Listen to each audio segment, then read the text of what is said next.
Better, worse, or about the same? Better, worse, or about the same? Is this one better? Is this one worse?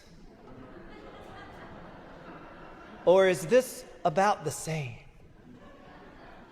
You know what I'm talking about, right? It's when the eye doctor, puts that huge contraption in front of your eyes and she says, read the bottom line. And then begins to click and shuffle this contraption in front of you. Is this one better? Is this one worse? Or is it about the same?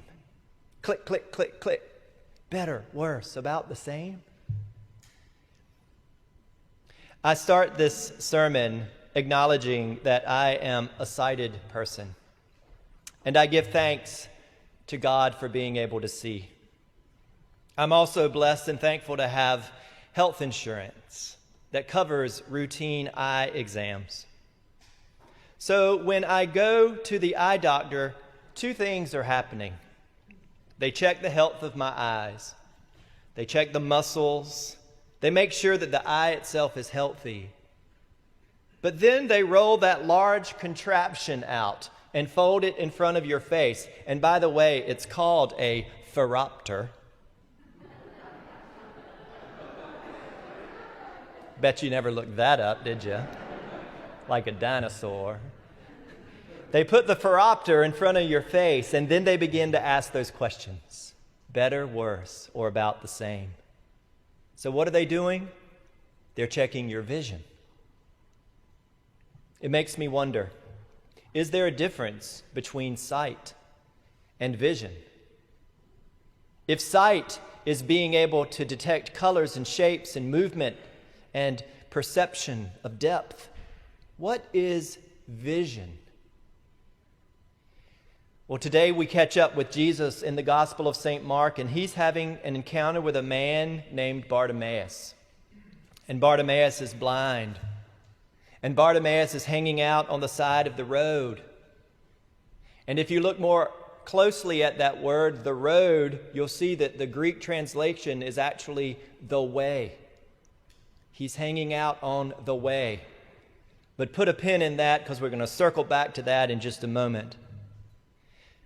Bartimaeus is hanging out on this roadside and he hears a hubbub. Who's that coming? Bartimaeus might have asked. And those around him respond, it's Jesus, Bartimaeus.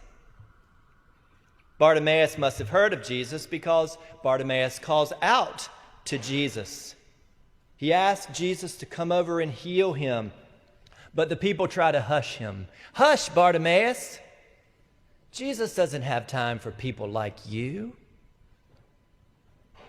But Jesus is very much interested. He asks for Bartimaeus to be brought to him. Bring him here. And then it's pretty straightforward. Bartimaeus asks to be healed, and Jesus heals him. Okay, done. Sermon complete. You wish. You know it's more complicated. It's more complicated than that. Bartimaeus is a character here that represents something for every single one of us in this room today. Bartimaeus represents the character whose heart and whose life is open to the vision of Jesus. So it's not only his sight that's being restored, it's his whole life. Here's what I mean.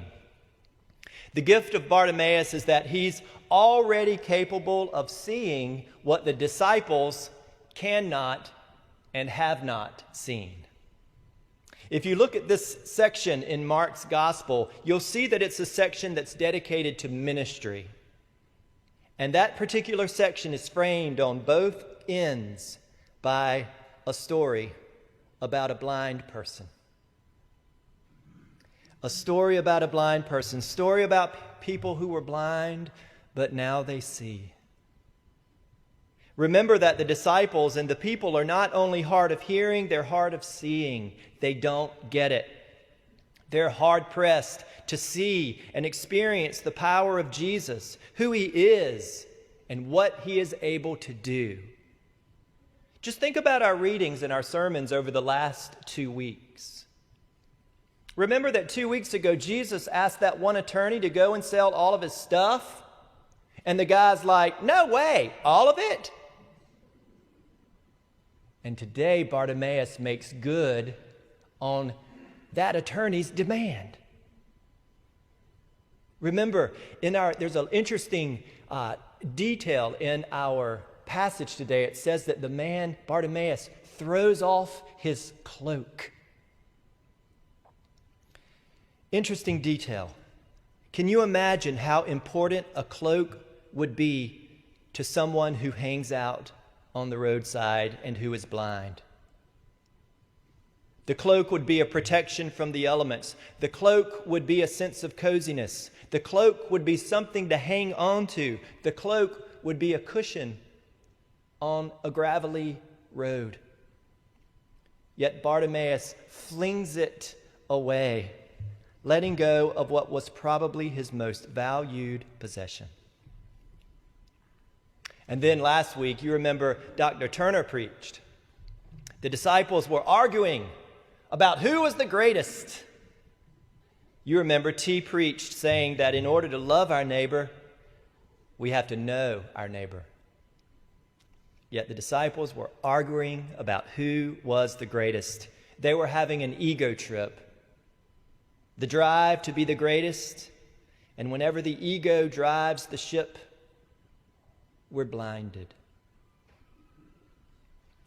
But Bartimaeus is different. He possesses no such ego. It is the person overlooked on the side of the road, the person who has to shout above the crowds for attention, who is open to the vision of Jesus. So what's being restored here? Is it sight alone, or is it vision?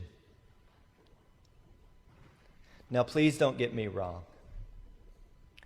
I am sure that there's nothing better for Bartimaeus than the regained ability to see a sunset or the stars or the seashore. I can only imagine how overjoyed he was to see the faces of his family and his friends. But I think that Mark's point here is about more than restored sight. Bartimaeus represents those who are aligned with Jesus' vision. And that's why the Greek is very clear that Bartimaeus is sitting on the way. What way is it? It's the way of Jesus, the inbreaking kingdom of God, where sight is restored and the lame leap for joy and justice rolls down. So in restoring his sight, Jesus gives Bartimaeus this vision, the ability to see not only the trees, but an entire forest that is hurting and in need of healing. So what if Jesus took a great big spiritual phoropter and put it in front of your eyes? How does the world look to you, Jesus might ask? Do you want it to be better? Do you want it to be worse? Or do you want it to be about the same? I think we all know the answer, don't we? Ultimately, the question comes to each of us. What is the vision you are moving forward? What is the vision, the way that you are cultivating? Is it a way of ego and competition or a way of humility? Is it a way of greed or a way of compassion?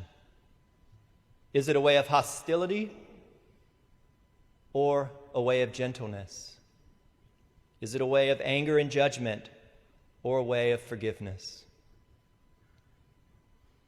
If we're honest, you and I know that this way has already been paved for us, and we know what it looks like. And if we look at the roadmap called the Gospels, the way leads toward the cross. Again, remember last week's message, all those folks were arguing about who was greatest, and Jesus concluded, I came not to be served, but to serve. I'm afraid I can't turn this sermon into much more than that.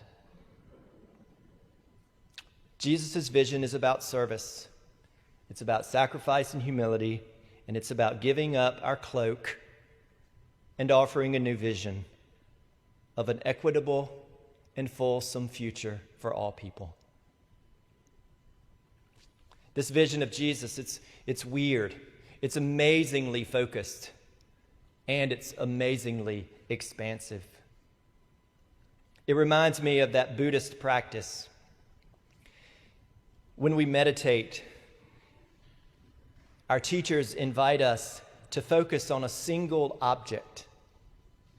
And maybe the object is a candle or a flame or a crack in the floor. But while we keep our eye on the object, we are called to look beyond the object. Our physical eyes are trained on the one thing, but our vision takes in all things. All that is around us, all that is above us, and all that is within us and beyond us.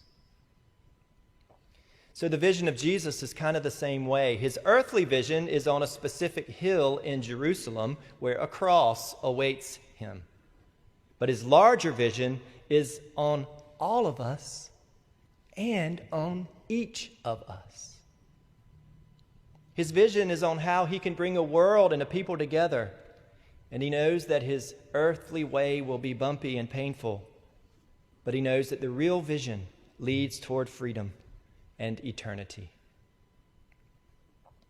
So yes, we've got to keep our sight on the things of the world, but we can't lose the vision that Jesus gives Bartimaeus and that Jesus has given every single one of us, because once it's been given to us, we cannot give it back.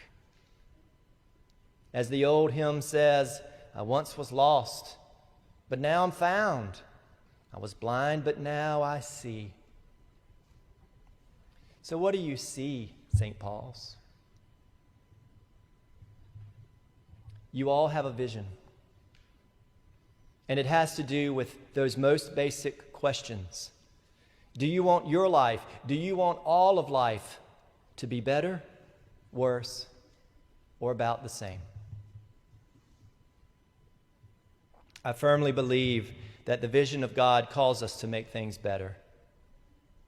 And that doesn't mean that we're all called to make epic changes or perform miracles or even be written in the vestry minutes of a 175-year-old St. Paul's. God's vision for you could include getting out of bed and putting on a pair of pants. It could include taking a friend out to lunch who needs the company. Or it could include being taken out to lunch by a friend because you need the company. The good news is that the way of Jesus is always toward the better. And we, you, me, all of us, with our twists and turns and sacred screw-ups, we are hitchhikers on this way. And every day on his way, Jesus picks us up and leads us down the road. So once again, it's Sunday. Today, my friends, we hang out with Bartimaeus and we ask for vision. And we're on this road together, and I'm so thankful to be on it with you. A way that looks beyond the same. A way that looks beyond what's worse. And a way that looks always and forever toward the rising, resurrected Son of better. May it be so.